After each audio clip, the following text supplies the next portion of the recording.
Depuis 3 mois, l'Algérie vit au rythme des manifestations pour un changement du système. Après la démission d'Abdelaziz Bouteflika, c'est l'armée qui apparaît seule aux commandes. À sa tête, le chef d'état-major et vice-ministre de la Défense, le général Gaïd Salah. On en parle avec José Garçon, journaliste, experte associée à l'Observatoire Afrique du Nord, Moyen-Orient de la Fondation Jean Jaurès.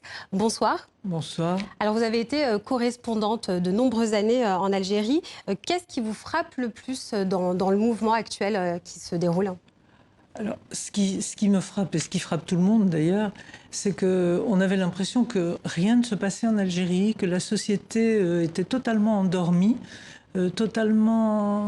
qu'elle ne voulait plus rien savoir après la guerre civile des années 90.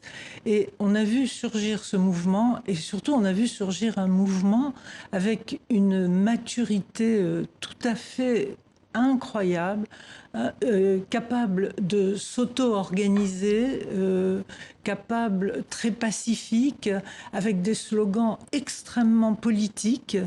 Et donc ce mouvement a montré que la société algérienne, qui était un peu en repli, en fait, avait tiré beaucoup de leçons de toutes les luttes passées en Algérie et aussi de la décennie sanglante, et qu'elle ne voulait pas refaire les mêmes erreurs, mais que sa demande et son exigence de démocratie étaient absolue et ne pouvait pas revenir en arrière. Alors justement, dans ces exigences, dans ces demandes de démocratie, il y a notamment le fait de renoncer à la tenue des élections présidentielles au 4 juillet, ce qui a été acté par le général Gaïd Salah.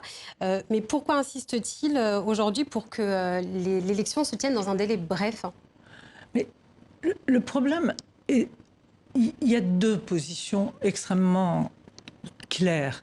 Le haut commandement militaire, qui est incarné par le général Gaïd Salah, qui est le chef d'état-major, veut absolument une présidentielle très très vite, pour rester dans les délais prévus par la Constitution, mais surtout parce qu'une élection présidentielle qui se fait dans des délais les plus courts possibles permet d'éviter toute discussion sur le contenu.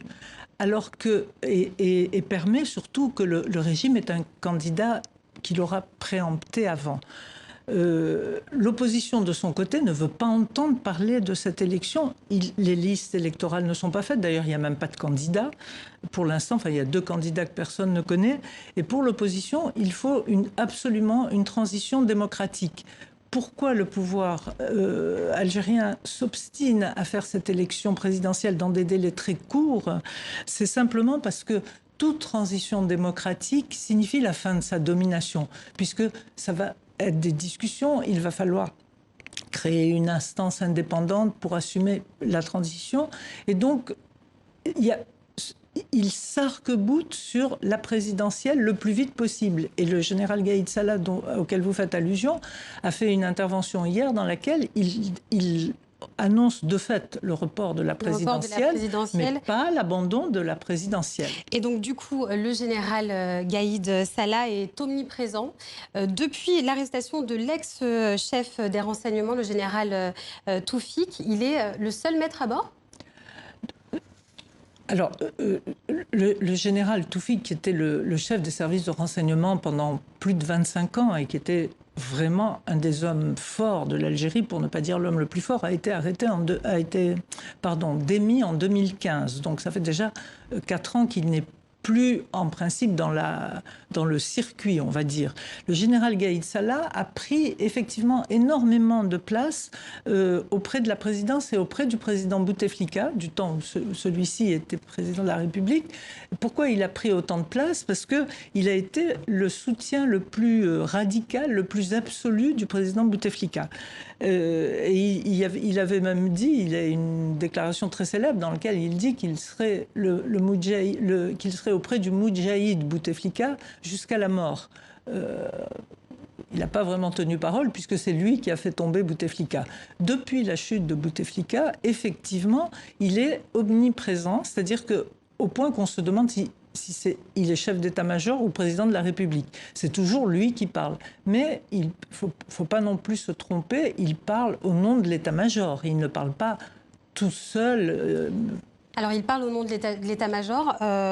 Les arrestations se sont multipliées en Algérie parmi les proches du camp Bouteflika. Comment interpréter cette justice ciblée? Je crois qu'il y a deux éléments dans les arrestations qui se sont déroulées. Il y a la partie la plus évidente, c'est que comme on ne peut rien donner au mouvement on ne veut rien donner aux contestataires en termes de démocratisation réelle et donc de transition démocratique, donc on essaye de faire diversion et en lui jetant en pâture des figures impopulaires. Alors c'est vrai que les gens qui ont été arrêtés, c'est une justice spectacle, mais certaines de ces personnes sont très impopulaires. Mais ce qui est très intéressant, c'est que malgré que ce soit des figures très impopulaires, ça n'a eu aucune espèce d'importance sur le mouvement. Les mobilisations se sont poursuivies. Le deuxième élément, à part faire diversion, le deuxième élément, c'est que ce sont de vrais règlements de compte à l'intérieur du système. Et ce qu'il faut remarquer, c'est que à l'intérieur des clans du système. Ce qu'il faut remarquer, c'est que la quasi-totalité des gens qui sont arrêtés aujourd'hui sont des gens qui ont eu des problèmes à un moment ou un autre avec le général Gaïd Salah. Donc c'est un mélange de faire diversion pour les contestataires et en même temps régler des comptes personnels. Alors, l'Algérie peut-elle s'orienter vers un régime à l'égyptienne avec le chef de l'armée à la tête de l'État?